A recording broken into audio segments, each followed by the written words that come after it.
Black Adam. We're here to negotiate your peaceful surrender. Heard about at least 3 killings this afternoon. I'm not peaceful. Nor do I surrender.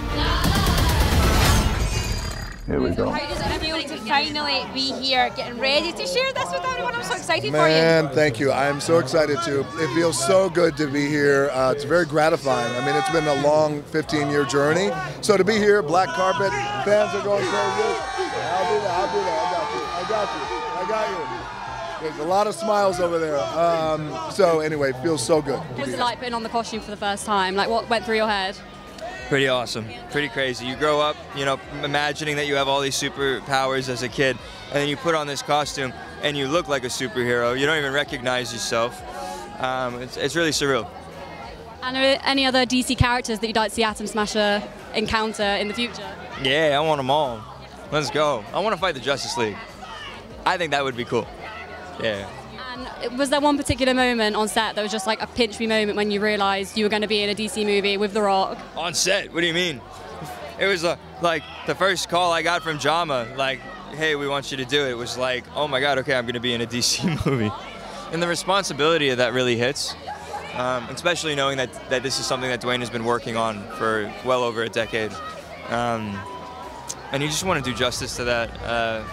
And then from there, it just gets increasingly realer and realer and realer. You go to the fittings, and then, you know, you're in Atlanta, and then you show up on set in costume for the first time on the Hawk Cruiser with all the Justice Society, and you go, okay, I better do it. I better do this properly. Finally, what was your most memorable time on set? The first time we all walked onto the cruiser together. And we put it up on its feet, which, you know, we didn't say action, we just read the lines, and everybody was just who they were.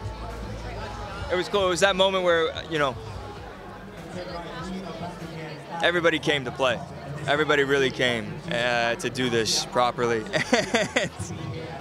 and yeah, that moment was wild. Hi, how are you? You look great.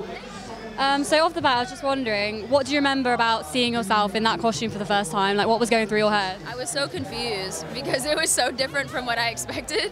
But when our costumers explained it, they were like, this is something that she made herself. Like, she went through a costume shop, she put all of these pieces together, and this is what she came out with because this is what made her feel like herself and made her feel beautiful.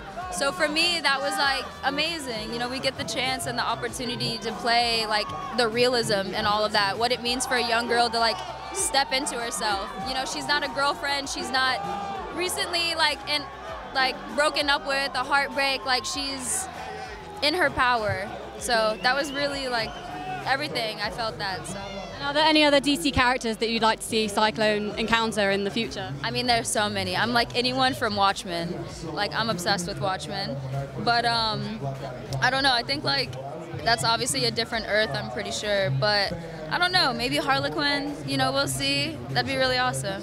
And finally, what was was there one moment on set that was just a proper pinch me moment? I'm in a DC movie with The Rock. Maybe the first time we all stepped on the Hawk Cruiser together, and we were all in our costumes, and we had done the preparation, we were in our costumes, and we just all started working together in those characters, and it was wow, we're here, so. So obviously there's a lot of battles in this movie. It's quite a lot more violent than most DC movies. So what was it like fighting The Rock? I mean, honestly, shooting those fighting films, really getting into it, it was amazing because I was working with a stunt team. We were working on composing the fights, choreography, all that kind of stuff, and we just had limitless options. It was the most amazing thing to see that anything you wanted to do or think about, you actually could do. So it was awesome. Tough work, but awesome. And what other DC characters would you like to see Hawkman encounter next? So obviously Hog Girl. I would love to see that story play out, but also I keep telling people, Mr. Terrific, he's an original JS member. Mr. Terrific's awesome, he's super brilliant, one of the most intelligent characters in the entire DC universe. Also, my brother Edwin Hodge voices him in the animated Injustice world. I would love to see my brother and I team up on screen together. Congrats on the movie. What are you most excited for fans to see? I'm very excited for the fans to see a lot of things. I feel like DC, in a way, is sort of reinventing the wheel with this movie. You know, the anti-hero, superhero movie really blurs the lines between good and bad.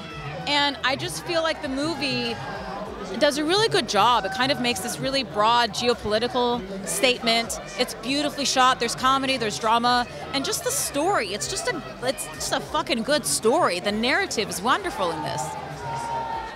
Which corner of the DC universe would you most like to see Adriana in next? Well, I hear about a little lady called Isis. I hear she's in there somewhere. I wouldn't mind meeting her. Memorable moment on set? Oh my goodness. I had a lot. I mean, the first time all of us worked together, it was the JSA, my character, we were in the hot cruiser. That was a moment to see everybody in their costumes. It was just kind of surreal. And then also, my first day of shooting, I had to do all this wire work, where I have to do this jump from one side of a mountain to the other. And I only had about 10 minutes to practice it. And I was so scared, I started crying. I started crying. and thank goodness, Marwan Kenzari, who's in the movie, he's amazing. He was with me, and he was like, "You're not gonna die, I promise." And I was like, "You really swear?" But he was right. And then finally, when did it all sink in for you? Like, what was the pinch me moment when you were like, "I'm going to be in a DC movie, The Rock's in it, Pierce Brosnan's in it"? I don't know. I don't know if it's really sunken in. It's like I feel like the largeness of it, and in terms of the people I'm working with, I'm just pinching myself. I can't believe that's real. But I don't know. It's like, for me, it's like, look, I'm a mom of 3 kids. I'm a single mom, so it's like, to be able to do something like this, it's beautiful, but at the same time, it's not important. What was the big difference you found filming a big blockbuster like Black Adam compared to other things you've done, like Aladdin, maybe? It's a whole different story, obviously, and different creative team, but I enjoyed them equally. So it's a lot of fun on these movies where a lot of people are involved. Huge visual effects team is involved. People that are very passionate about what they do, and they make it even. It's a whole new world added to what you do on the day on set, and that's special about these movies. That if I would have to pick one thing out, then it would be the fact that the visual effects team is so big and they do an amazing job in these movies. What are you most excited for fans to see in this movie? Sorry? What are you most excited for the fans to see? To see Dwayne as Black Adam. Did you have like one pinch me moment on set where you were just like, "I'm going to be in a DC movie with The Rock"? Was there one moment? Yeah, of course. There are many, many, many moments. I mean, it's, I'm not kidding. It's a special feeling, and I'm very grateful and happy that I'm allowed to be part of it.